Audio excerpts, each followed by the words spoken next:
कोण करायचंच नाही, कारण ती करत करतच ते जे आहे ती सवय लागणार आहे, तसं व्हायची कॉन्सन्ट्रेशन है ना. तर साधनात मन हवं.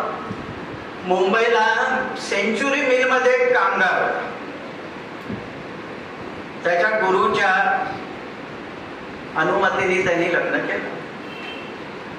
पुढे त्याला 2 मुलं झाली. मुलं वेडेवाकडे झाली. तर ती बाई जी आहे हळूहळू तब्येतीने खंगायला लागली.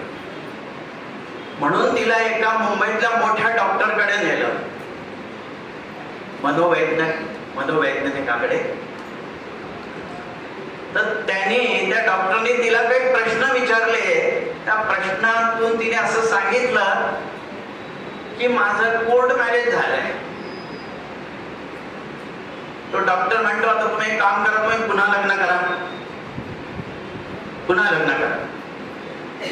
मांडव लावा, पुरोहित बोलवा, पाहुणे बोलवा, वाजंत्री लावा, असं सगळं लग्न करा.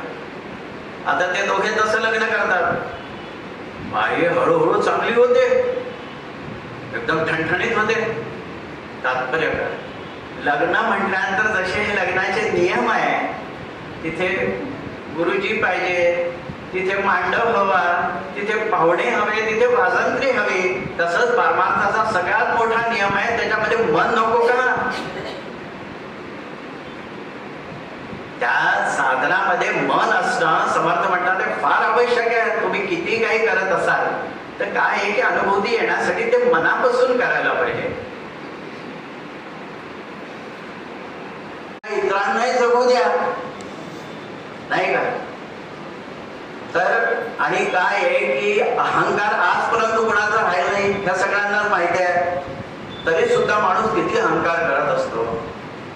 आणि अहंकारी माणसाला देव प्रसन्न झाला असं आजपर्यंत ऐकलेलं नाही. इतके ग्रंथ सगळ्यांनीच वाचले असतील, पण एखादा खूप अहंकार करतोय त्याला देव प्रसन्न झाला असं आजपर्यंत झालं नाही.